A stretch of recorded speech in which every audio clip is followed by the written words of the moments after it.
Chapter 5. Spring. The landscape south of the chasm was rougher than that to the north. It was not hilly, but mountainous. The tallest peaks were enchanted with white snow. The narrow passes were choked with almost impenetrable growth, forcing Bink to detour again and again. Ordinary nettles and itch bushes would have been bad, but there was no telling what magic these strange plants had. A lone tangle tree was well worth avoiding, and there were whole groves of related species. He couldn't risk it. So whenever an aspect of the jungle balked him, Bink turned back and tried again farther along. He avoided the most obvious paths also.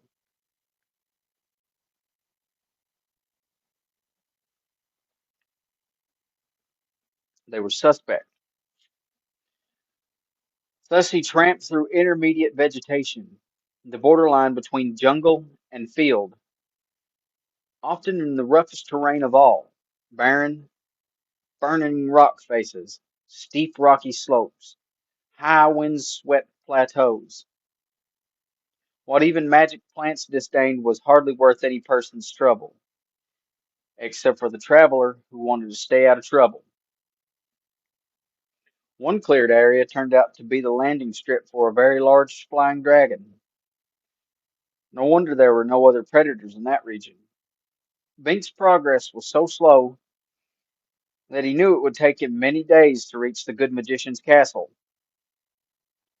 He fashioned himself a burrow in the ground, with a pile of stones for a windshield and dead brush for a blanket, and slept uncomfortably. This is one of them things I laugh about. If anybody, you guys follow, you're on my YouTube, so obviously, hopefully, you know about how I dig holes and stuff, uh, or a giant hole. And so I kind of think it's funny. He made himself a burrow in the ground with a pile of stones for a windshield. I don't know. It'd take all day. Anyway, like some of these writers, I'm like, man. Anyway, thank you. He wondered now why he hadn't at least accepted the sorceress's offer to stay the night. It would surely have been much more comfortable than this. No, he knew why he had to go. He might never have left the island after that night, not as his own man. And if he had, Sabrina would never have forgiven him.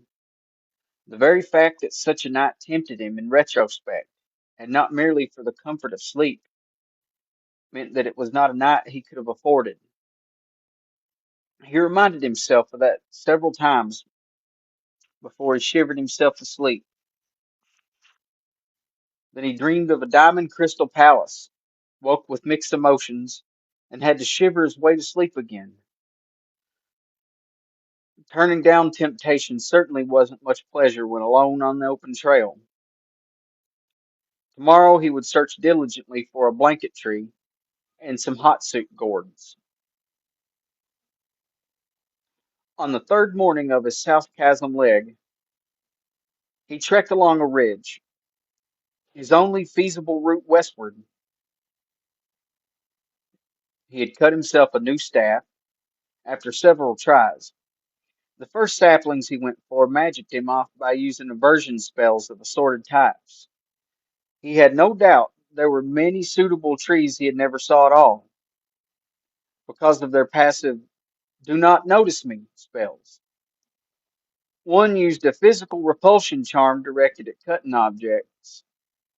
Every time he slashed at it, his knife veered away.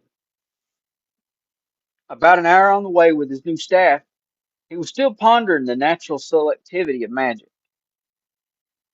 The plants with the most effective spells survived best, so became more common. But how many times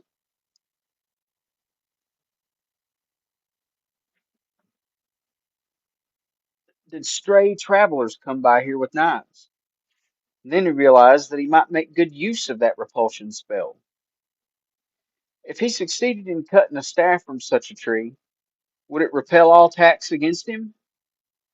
Obviously, this magic was for defense against the depredations of dragons, beavers, and such, not actual knives. And he would certainly feel safer with an anti-dragon staff. No, cutting a tree would kill it, and its magic would abate, but maybe a seed from it. No sense consuming time going back. He should be able to locate another such tree. All he had to do was attempt to cut a new staff and note which tree repulsed his knife. He might be able to dig up a small one and take it entire, keeping alive and effective. He moved down the side of the ridge, testing trees. This proved to be more hazardous than anticipated. The knife's approach toward their tender brought out the worst in them. One dropped hard fruit on him, barely missing his head.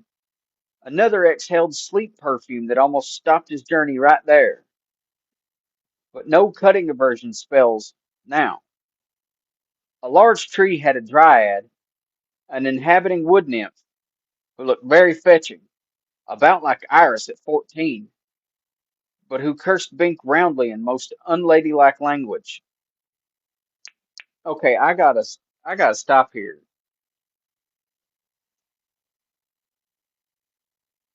I just maybe we're just supposed to get used to these some uncomfortable views about women. I know I keep on harping about this, but dad burn. Anyway,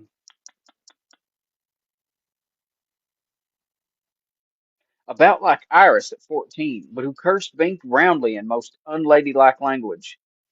If you want to carve defenseless things, go carve your own kind, she screamed. Go carve the wounded soldier in the ditch, you son of a.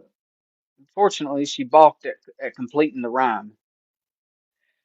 Dryads were not supposed to know such language. Wounded soldier. Bink located the ditch and explored it carefully. Sure enough, there lay a man in military apparel, blood crusted on his back, groaning piteously. Peace, Bink said. I will help you, if you permit. Xanth had once needed a real army, but now the soldiers were mostly messengers for the king. Still, their costumes and pride remained. Help me, the man exclaimed weakly. I will reward you somehow. Now Bink felt it safe to approach. The soldier was severely wounded and lost much blood. He was burning with the fever of infection. I can't do anything for you myself. I'm no doctor, and even if I even move you, you may expire. I will return with medication, Bink said. I must borrow your sword. If the soldier gave up his sword, he was really sick. Return soon, or not at all, the man gasped, raising the hilt. I had to kind of lay on the goofy fantasy there a little bit because he wrote it. He's wrote this kind of goofy. There's like double MacGuffins in this chapter, and I love it. Anyway,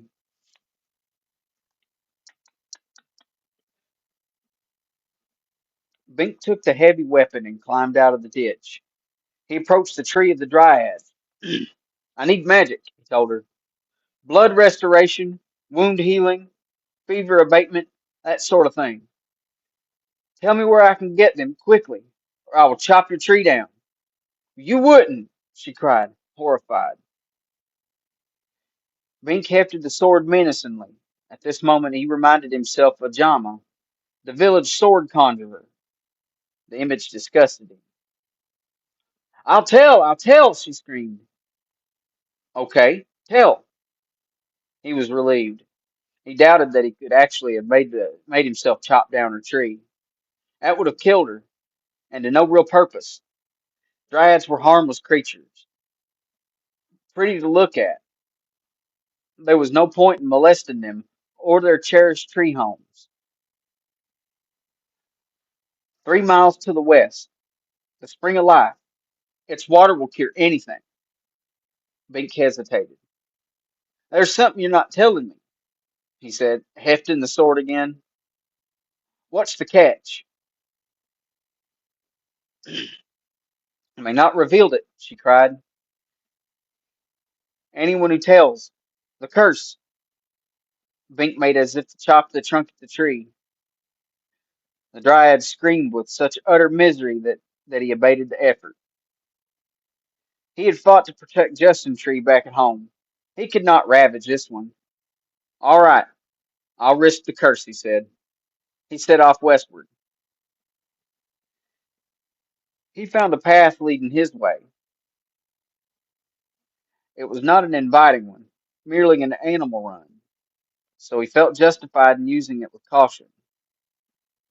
It seemed others knew the route to the spring. Yet, as he approached, he became increasingly nervous. What was the catch? And what was the curse? He really ought to know before he either risked himself or gave the water to the ailing soldier. Xanth was the land of magic, but magic had its rules and its qualifications. It was dangerous to play with magic unless the precise nature of the spell was understood. If this water really could heal a soldier, it was a most strongly enchanted spring. For that sort of aid, there had to be a price. He found the spring. It was a depression under a giant spreading acorn tree. The tree's health augured well for the water. It could hardly be poisoned, but there could be some other menace associated with it.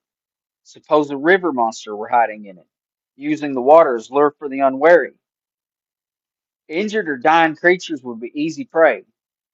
A false reputation for healing would attract them from many miles around. Bink didn't have time to wait and watch. He had to help the soldier now, or it would be too late. So this was a risk he simply had to take. Bink moved cautiously to the spring. It looked cool and clear. He dipped his canteen into it, keeping his other hand on the sword. But nothing happened. No grim tentacle rose from the depths to challenge him. Viewing the filled canteen, he had another thought. Even if the water was not poisoned, it was not necessarily curative. What use to take it to the soldier if it wouldn't do the job? There was one way to find out.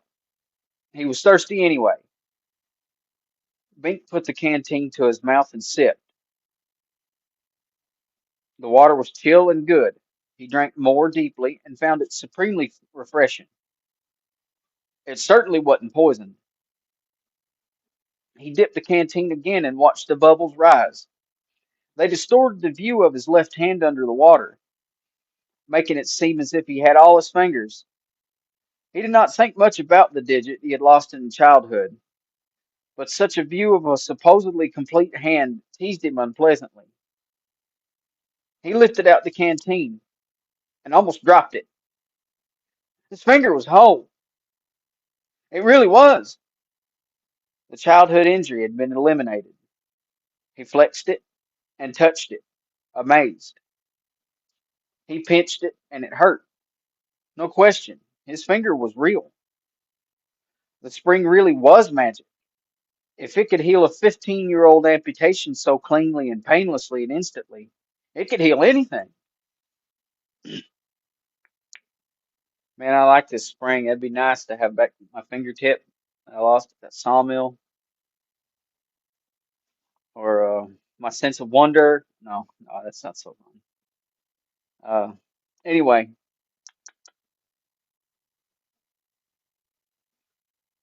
how about a cold? Bink sniffed and discovered that his nose was clear. It had cured his sniffles, too. No question about it. He could recommend this spring of life. A true description for a potent magic. If this spring were a person, it would be a full magician. Again, Bink's natural caution came into play. He still did not know the nature of the catch, or of the curse. Why could no one tell the secret of this spring? What was the secret? Obviously not the fact of its healing properties. The Dryad had told him that, and he could tell it to others. The curse could not be a river monster, for none had struck. Now that Bink was whole and well, he would be much better able to defend himself. Scratch one theory. But this did not mean there was no danger. It merely meant the threat was more subtle than he had thought. A subtle danger was the worst of all. The man who fled from the obvious menace of a flaming dragon could succumb to the hidden menace of the peace spell of the pines. The soldier was dying. Moments were precious, yet Bink delayed. He had to ferret this out, lest he put both the soldier and himself in greater peril than before. It was said that a person could not look a gift unicorn in the mouth, lest it prove to be enchanted. But Bink always looked. He kneeled before the spring and stared deep into it, looking in the mouth, as it were. "O spring of life," he murmured, "I come on a mission of mercy, seeking no profit for myself, though I have indeed benefited. I conjure you to reveal your rationale, lest I inadvertently trespass." He had little confidence in this formal invocation, since he had no magic with which to enforce it, but it was all he could think of. He just couldn't accept such a wonderful gift without trying to ascertain the payment to be exacted. There was always a price. Something swirled deep in the spring. Bink felt the potent magic of it. It was as if he peered into a hole, through a hole into another world. Oh yes, this spring had its own consciousness and pride. The field of its animus rose up to encompass him, and his consciousness plunged through the depths, bringing comprehension. Who imbibes of me may not act against my interest, on pain of forfeiture of all that I bring him. Uh-oh. This was a self-preservation spell, plain and simple, but enormously complicated in its execution. Who defined what was or was not contrary to the interest of the spring? Who but the spring itself? There could obviously be no lumbering in this region, for cutting trees could manage the environment and change the climate affecting rainfall. No mining, for that could lower the water table and pollute the spring. Even the prohibition against revealing the rationale made sense, for people with minor injuries and complaints might not use the magic water if they knew the price in advance. The loggers and miners certainly wouldn't. But any action had extending, if diminishing, consequences, like the ripples of a stone dropped in a pool. In time, such ripples could cover the whole ocean, or the whole of Xanth in this case. Suppose the spring decided that its interest was threatened directly by some action of the distant king of Xanth, such as levying a tax on lumber that caused the lumbermen to cut more wood in order to pay it.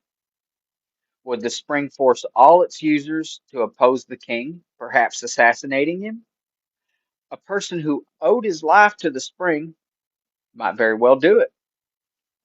It was theoretically possible for this magic spring to change the whole society of Xanth, even to become its de facto ruler. But the interests of one isolated spring were not necessarily the interests of the human society. Perhaps the magic of the spring could not extend to such extremes, for it would have to be as strong as the mass powers of all the other entities of Zan. But slowly, given time, it would have its effect, which made this an ethical question. I cannot accept your covenant, Bink said into the deep swirl. I hold no animosity toward you, but I cannot pledge to act only in your interest. The interest of the whole of Xanth is paramount. Take back your benefits. I go my own way. Now there was anger in the spring. The unfathomable depths of it roiled. The field of magic rose up again, enveloping him. He would suffer the consequence of his temerity. But it faded like a dissipating storm, leaving him whole. His finger remained healed, and his cold was still cured. He had called the springs bluff, and won, or had he? Maybe his benefits would not be revoked until he acted specifically against the interest of the spring. Well, his benefits were minor. He could afford the penalty. He certainly would not be deterred from doing what he felt was right by fear of that consequence. Bink stood, keeping the sword in his hand as he slung the strap of the canteen over his shoulder. He turned. A chimera was crawling toward him. Bink whipped his sword around, though he was hardly expert in its use. Chimeras were dangerous. But a moment he saw that the creature was in dire straits. The tongue was hanging out of its lion's head, its goat's head was unconscious, and the snake's head at the end of the tail was dragging down the ditch. It was dragging on the ground. The creature was scraping along its stomach towards the spring, trailing blood. Man, if I was Bink, I'd be wondering what done that. But it's also Xanth, so every whatever. It's like being on PCP when you have schizophrenia or something. I guess I don't freaking know. It must be weird living in Xanth. Bink stood aside and let it pass. He held no malice even for a chimera in this state. He had never before seen a living creature suffering like this, except the soldier. The chimera reached the water and plunged its lion head in, drinking desperately. The change was immediate. The goat's head snapped erect and awake, swiveling from its neck in the middle of the back to glare at Bink. The snake head hissed. No doubt about it. The chimera was healthy again. But now it was dangerous, for this class of monster hated all things human. It took a step toward Bink, who held his sword tightly before him with both hands, knowing that flight would be futile. If he wounded it, he might escape before it dragged itself back to the spring for a second restoration. But abruptly, the thing turned away, without attacking. Bink sighed with relief. He had to put up a front, but the last thing he wanted to do was engage in combat with such a monster, in the presence of an unfriendly spring. There must be a general truce in this vicinity, Bink realized. It was contrary to the interest of the spring to have predators lurk here, so no hunting or fighting was permitted. Lucky for him. He scrambled up the slope and headed east. He hoped the soldier had survived. The soldier had. He was tough, as soldiers tended to be. He refused to gasp out his last until nature ripped it from him. Bink dribbled some magic water onto his mouth, then poured some over the wound. Suddenly the man was well. What did you do? He cried. It's as if I never got stabbed in the back. They walked up the hill together. I fetched water from a magic spring, Bink explained. He paused at the dryad's tree. This accommodating nymph very kindly directed me to it. Why, thank you, nymph, the soldier said. Any favor I can do in return. Just move on, she said tightly, eyeing the sword in Bink's hands. They moved on. You can't act contrary to the interest of that spring, Bink said, or tell anyone about the price you paid for its help. If you do, you'll be right back where you started. I figured the price was worth it for you. I'll say I was doing patrol duty, guarding a patch of the king's eyeball ferns, when somebody, hey, one drink of this elixir and the king's eyes would be perfect without those ferns, wouldn't they? I should take, he broke off. I can show you where the spring is, Bink offered. Anybody can use it, as far as I know. Okay, this means King, whatever that guy's name is. The king is not got any eyeballs, and so he takes eyeballs from these ferns, I guess, and uses them for eyes, but it's only temporary. So there's that little hidden factoid there that I guess they call it abjective. The fancy word for that is abjective reasoning. Anyway,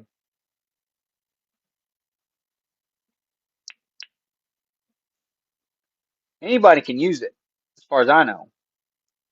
No, it's not that. I just suddenly got the feeling I don't think the king ought to have this water. This simple comment had a profound impact on Bing. Did it confirm his reasoning that the spring's influence extended widely and selfishly? Revived health of the king might not be in the interest of the spring. So, but on the other hand, if the king were cured by the spring's water, then the king himself would serve the spring's interest. Why should the spring object to that? Also, why had Bink himself not suffered the loss of his finger and restoration of his cold when he told the secret to the soldier? He had defied the spring, yet paid no penalty. Was the curse a mere bluff? The soldier extended his hand. I'm Crombie, Corporal Crombie. You saved my life. How can I repay you? Oh, I just did what was right, Bink said. I couldn't just let you die. I'm on my way to see the magician Humphrey to see if I have any magic talent. Crombie put his hand to his beard, pondering. He was rather handsome in that pose. I can tell you the direction. He closed his eyes, put out his right hand, and slowly rotated. When his pointing finger stabilized, he opened his eyes. Magician's that way. That's my talent. Direction. I can tell you where anything is. Oh yeah, here on a side note, I know this sounds weird and maybe it's not real, but I can sort of do this. I like just think about where something is and then feel the direction that it's at. And sometimes it's right there, even if I don't remember it. I don't know if I doubt it's paranoid. I don't know. Maybe it's just I'm just letting my brain work on the knowledge that it's got. But yeah, no joke. I just kind of close my eyes and just imagine what direction something's in. Anyway, I already know the direction, Bink said. West. My main problem is getting through all this jungle. There's so much hostile magic. You said it. Crombie agreed heartily. Almost as much hostile magic as there is in civilized regions. The raiders must have magicked me here, figuring I'd never get out alive and my body would never be found. My shade couldn't even avenge me in that deep jungle. Oh, I don't know about that, Bink said, thinking of the shade Donald in the chasm. But now I've recovered, thanks to you. Tell you what, I'll be your bodyguard until you reach the magician. Is that a fair return? Oh, you really don't need to. Oh, but I do. Soldier's honor. You did me a good turn, so I'll do you a good turn. I insist. I can help a lot. I'll show you. He closed his eyes again, extended his hand, and rotated. When he stopped, he continued. That's the direction of the greatest threat to your welfare. Want to verify it? No, Bink said. Well, I do. Danger never went away by being ignored. You have to go out and conquer it. Give me back my sword. Bink gave it back, and Crombie proceeded in the direction he had pointed. North. Bink followed, disgruntled. He did not want to seek out danger, but he knew it was right to let the soldier walk into it in his stead. I mean, he knew it was not right to let the soldier walk into it in his stead. Maybe it was something obvious, like the Gap Dragon, but that was no immediate threat, so long as Bink stayed out of the chasm. He fully intended to stay out. When Crombie found himself balked by thick brush, he simply slashed it away with his sword. Bink noticed that some of the vegetation gave way before the blade actually struck. If providing a path was the best route to survival, these plants took it. But suppose the soldier hacked into a tangle tree. That could be the danger he pointed out. No, a tangler was deadly to the unwary, but it did not move from the place it had rooted. Since Bing had been going west, not north, no stationary thing was much of a threat to him unless it was west. There was a scream. Bink jumped, and Crombie held his sword at the ready.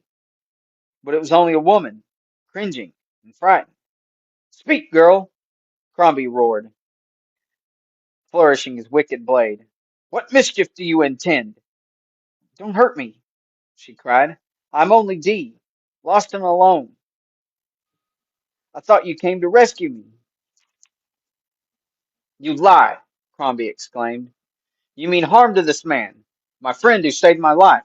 Confess! And he lifted his sword again. For God's sake, let her be, Bink yelled. You made a mistake. She's obviously harmless. My talent's never been wrong before, Crombie said. This is where it pointed your greatest threat. Maybe the threat is behind her, beyond, Bink said. She was merely in the line of sight. Crombie paused. Could be. I never thought of that.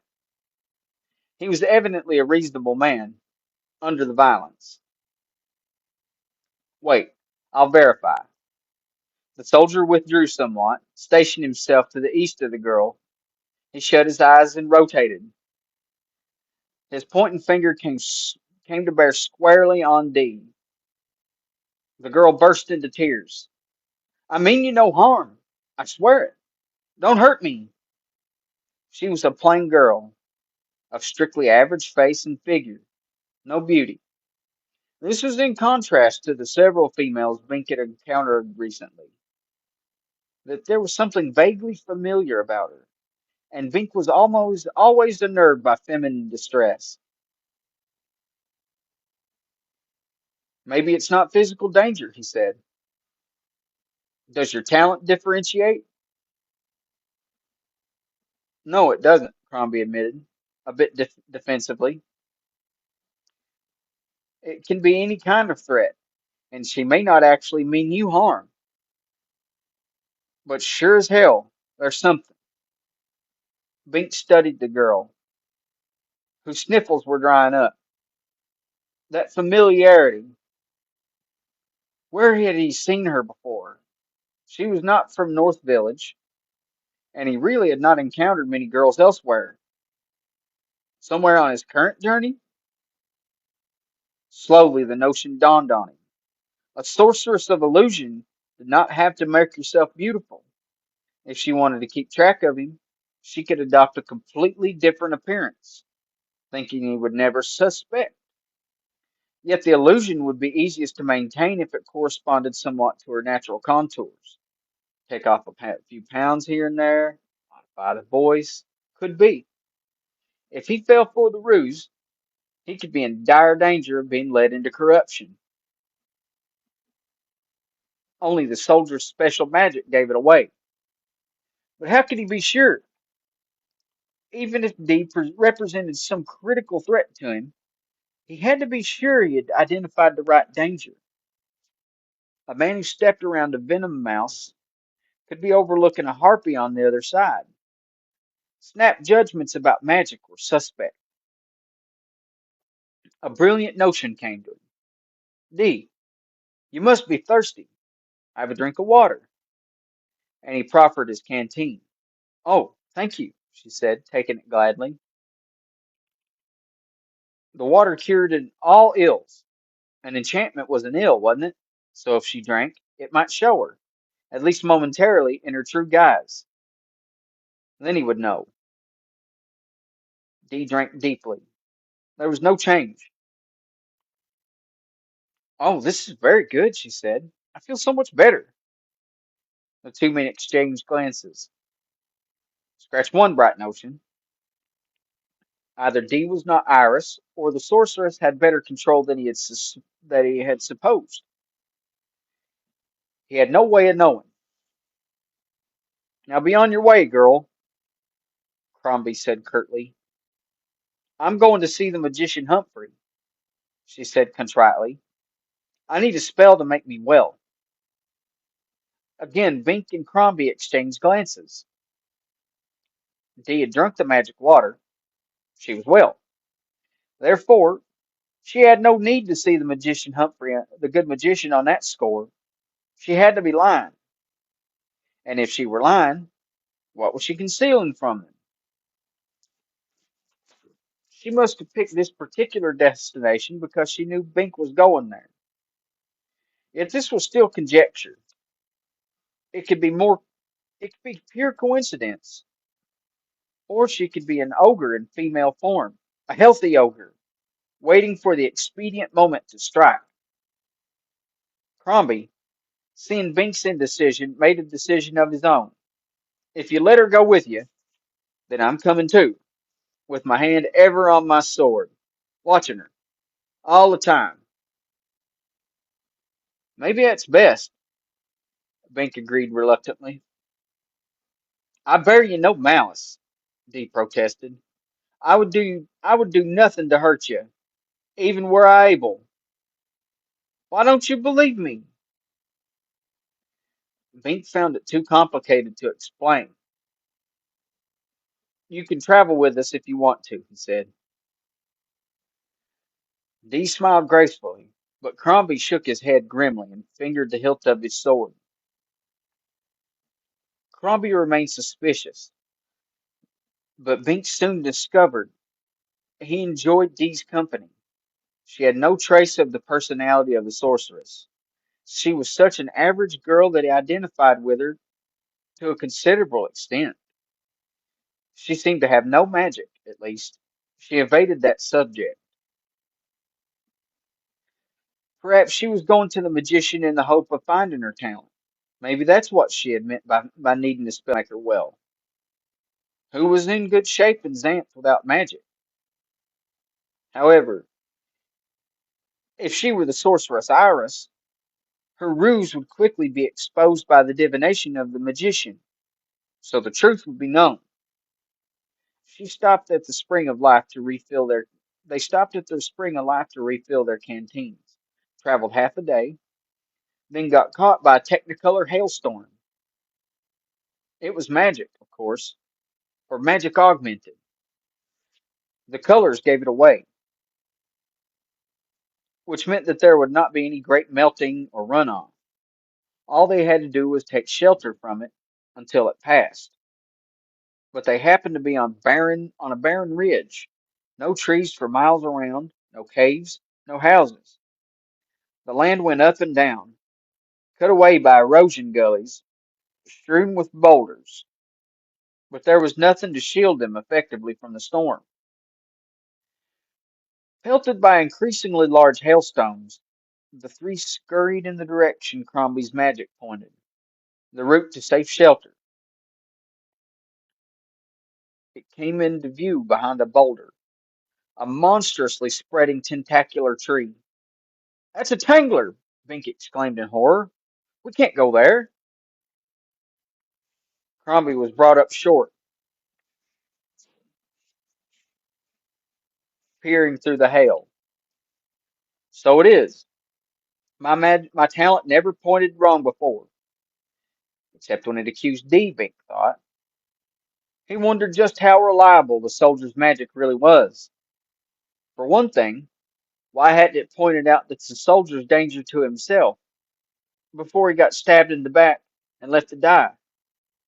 But Bink did not say that out loud. There were often complexities and confusions in magic, and he was sure Crombie meant well. There's a heffalump tree there, Dee cried, half eaten.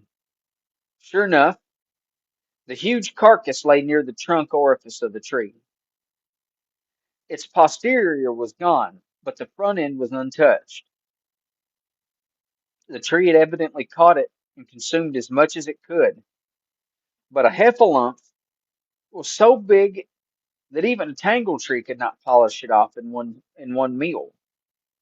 Now the tree was sated, its tentacles dangled listlessly. Okay, so I guess a heffalump, even though it's a tree, can walk. That's what I'm getting here. They're mobile, even though they're trees. I'm guessing. Elsewise, it wouldn't have got that big because the tangle tree would have already eaten it. Unless the tangle tree is waiting for the heffalump tree to get big enough to eat it. No, no. I'm assuming heffalump trees can walk. All right, back to the madness. All right.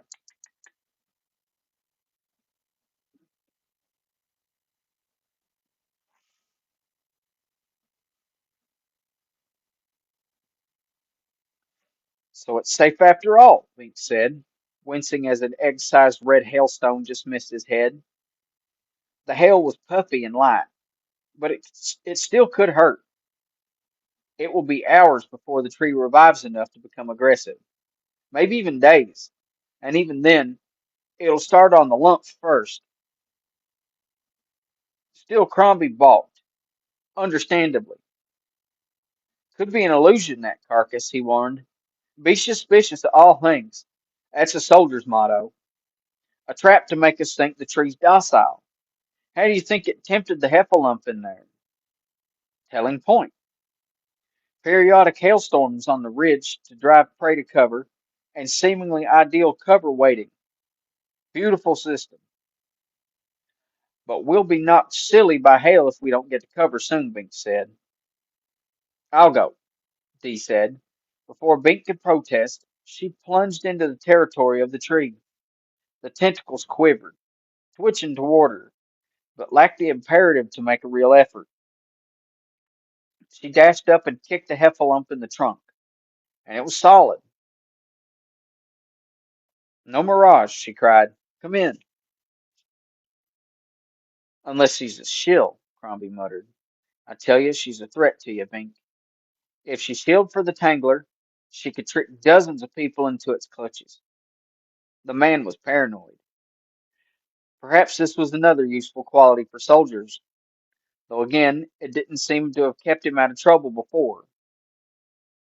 I don't believe it, Bink said, but I do believe this hailstorm. I'm going in. And he went. He passed the outer fringe of tentacles nervously, but they remained quiescent. A hungry tangler was not a subtle plant. It normally grabbed the moment its prey was grabbable.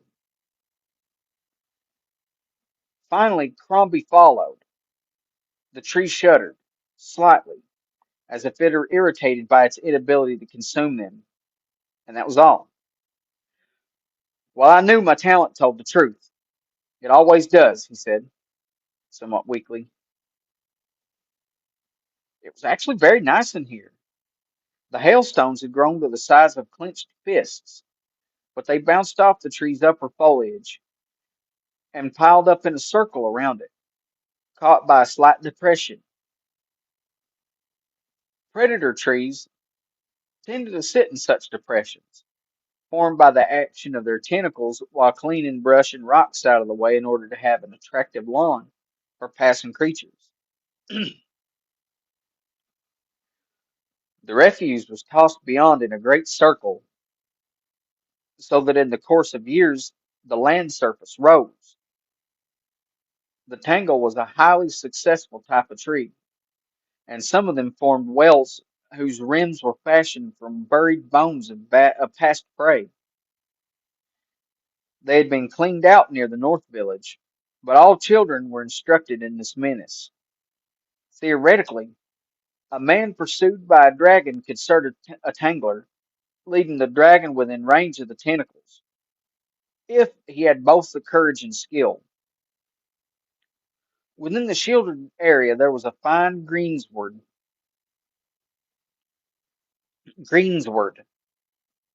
rising in soft hillocks, rather like the torso of a woman. Sweet perfume odors wafted through, and the air was pleasantly warm. In short, this was a seemingly ideal place to seek shelter, and that was by design. It had certainly fooled the Heffalump. Obviously, this was a good location, for the Tangler had grown into enormous girth, but right now they were here rent free. Well, my magic was right all the time, Crombie said. I should have trusted it, but by the same token, he glanced meaningfully at Dee. Bink wondered about that. He believed in the soldier's sincerity, and the location magic was obviously functional. Had it malfunctioned in Dee's case? Or was she really a bad, if obscure threat? If so, what kind? He could not believe she meant him harm. He had suspected her of being Iris the sorceress, but now he didn't believe that. She showed no sign of the temperament of the mistress of illusion, and personality was not something that magic could conceal for very long. Why didn't your magic warn you of the stab in the back? Bink asked the soldier, making another attempt to ascertain what was reliable and what was not. I didn't ask it, Crombie said. I was a damned fool, but once I see you safely to your magician, I'll sure as hell ask it who stabbed me. And then he fingered the blade of his sword meaningfully. A fair answer. The talent was not a warning signal. It merely performed on demand. Crombie had obviously had no reason to suspect danger, any more than Bink had reason to feel threatened now. Where was the distinction between natural caution and paranoia? The storm continued. None of them were willing to sleep because they did not trust the tree to that extent, so they sat and talked. Crombie told a tough story of ancient battle and heroism in the days of Xanth's fourth wave. Bink was no military man, but he found himself caught up in the gallantry of it, and almost wished he had lived in those adventurous times, when men of no magic were considered men. That men was in italics there. I had to really put some jiffy on it.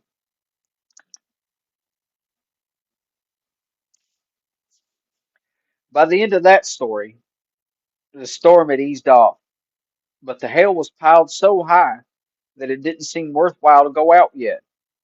Usually the melt-off from a magic storm was quite rapid once the sun came out again, so it was worth waiting for. Where do you live? Bink asked Dee.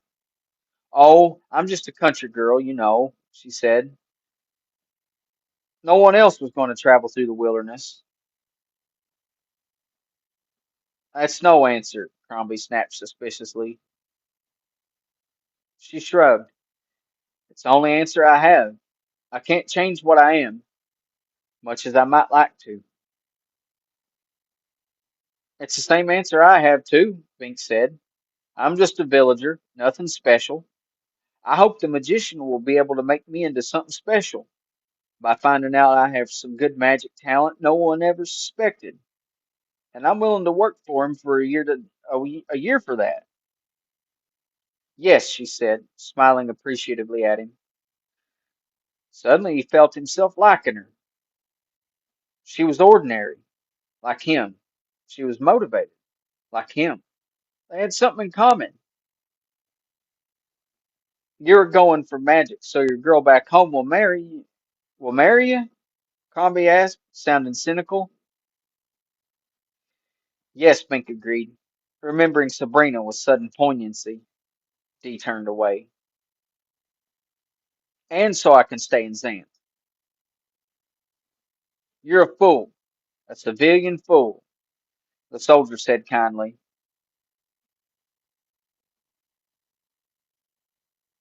You're a fool, a civilian fool.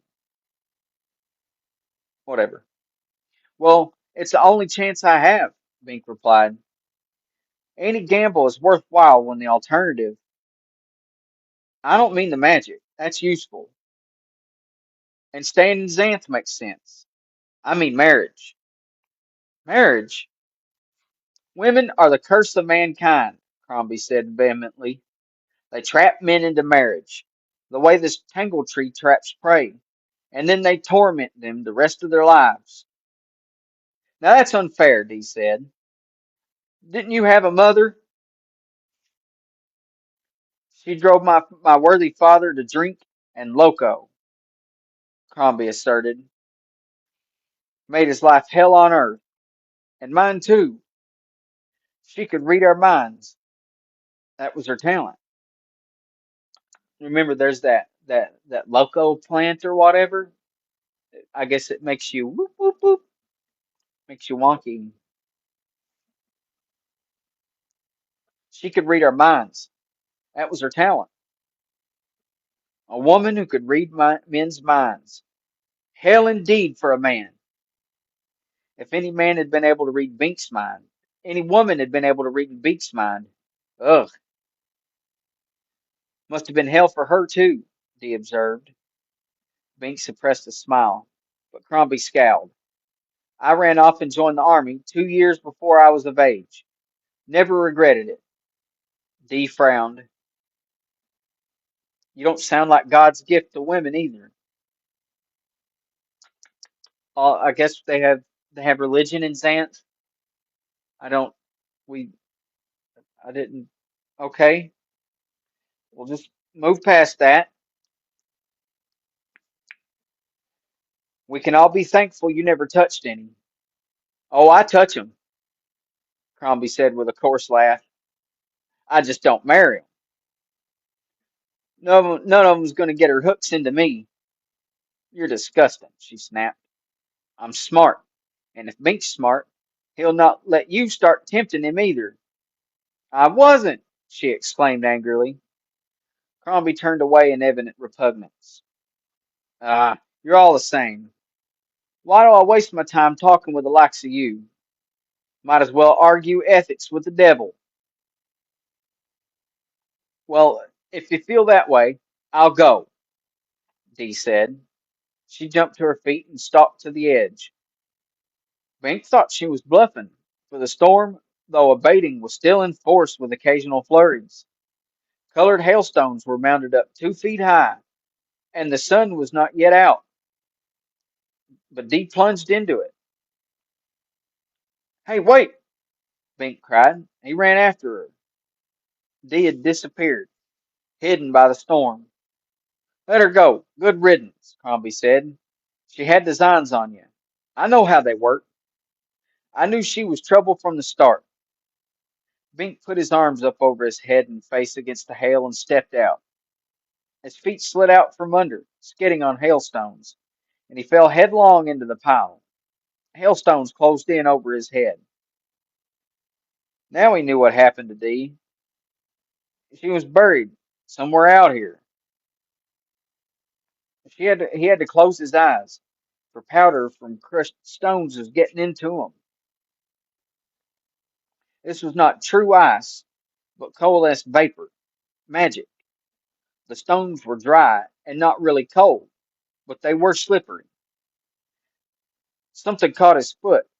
Bink kicked violently, remembering the sea monster near the island of the sorceress, forgetting that it had been an illusion and that there could hardly be a sea monster here.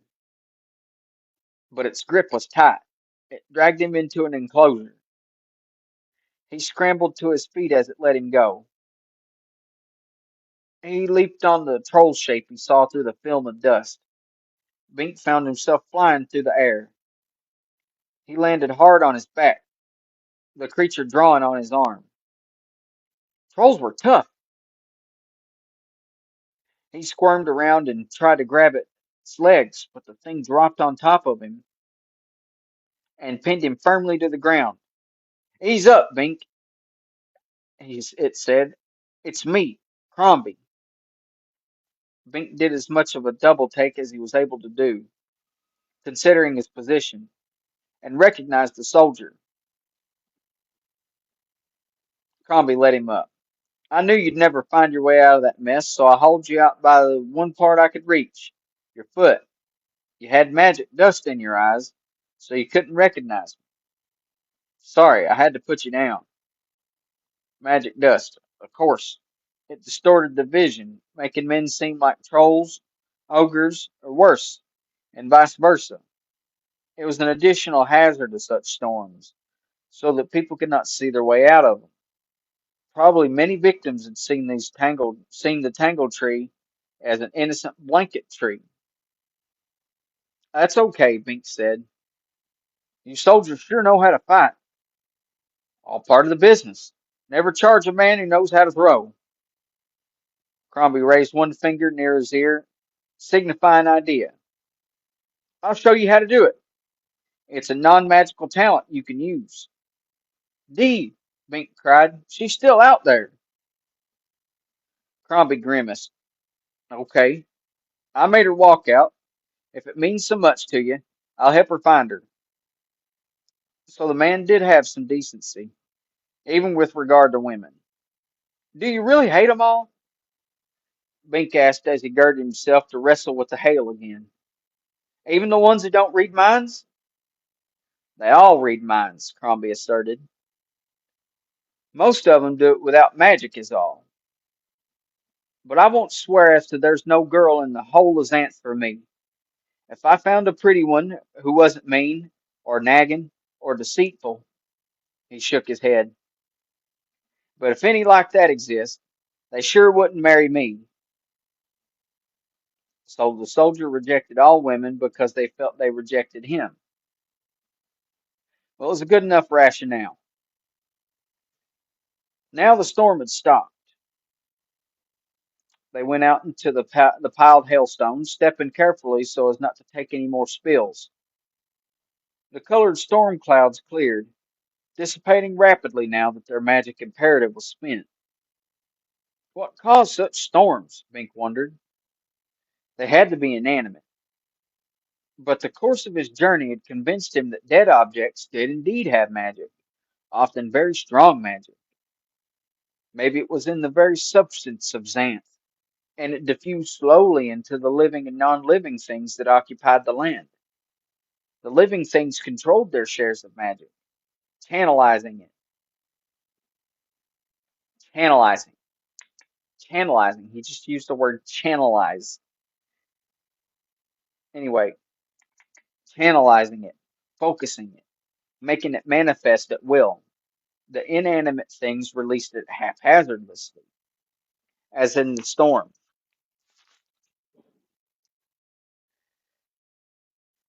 There had to be a lot of magic here, gathered from a large area, all wasted in a pointless mass of hailstones, yet not all pointless.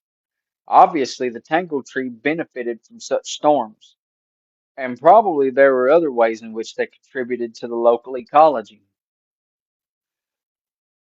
Ways in which they contributed to the local ecology. Maybe the hail culled out the weaker creatures, animals less fit to survive, facilitating wilderness evolution. Another inanimate object was quite pointed, such as that of Lookout Rock and the Spring of Life. Its magic distilled from water percolating through the entire region, intensifying its potency. Perhaps it was the magic itself that made these things conscious of their individuality. Every aspect of Xanth was affected by magic and governed by it. Without magic, Xanth would be the very notion filled him with horror. Xanth would be Xanth would be mundane. The sun broke through the clouds. Where the beams struck, the hailstones puffed into colored vapor. Their fabric of magic could not withstand the heat of direct sunlight. That made Bink wonder again. Was the sun antipathetic to magic? If the magic emanated from the depths, the surface of the land was the mere fringe of it. If someone ever down deep, he might approach the actual source of power. Intriguing notion. In fact, Bink wished that he could set aside his quest for his own personal magic and make that search for the ultimate nature of reality in Xanth. Surely, way down deep, there was the answer to all of his questions. But he could not. For one thing, he had to locate Dee. In a few minutes, all the hail was gone, but so was the girl. She must have slid down the slope into the forest, Crombie said. She knows where we are. She can find us if she wants to. Unless she's in trouble, Bink said worriedly. Use your talent. Point her out. Crombie sighed. All right. He closed his eyes, rotated, and pointed down the south side of the ridge. They trotted down and found her tracks in the soft earth at the fringe of the jungle. They followed them and soon caught up. Dee! Bink cried gladly. We're sorry. Don't risk the jungle alone. She marched on determinedly. Leave me alone, Dee said. I don't want to go with you. But Crombie didn't really mean, he meant, you don't trust me, so keep away from me. I'd rather make it on my own. And that was that. She was adamant. Bink certainly wasn't going to force her. Well, if you need help or anything, call or something. She went on without answering. She couldn't have been very much of a threat, Bink said forlornly. She's a threat, all right, Crombie insisted. But no threat's as much of a threat when it's somewhere else. They ascended the ridge again and traveled on. In another day they came in sight of the magician's castle. Thanks to the soldier's unerring magic, directional sense, and an ability to avoid the dangers of the wilderness, he'd been a big help. Well, that's it, Crombie said. I've seen you to this point safely, and I think that about squares us. I have business of my own elsewhere before I report to the king for reassignment. I hope you find your magic. I hope so too, Bink said. Thanks for the throws you taught me. It was little enough. You'll have to practice them a lot before they'll really serve. Sorry I got the girl mad at you. Maybe my talent was wrong about her after all. Bink didn't care to discuss that aspect, so he just shook hands and headed for the castle of the good magician.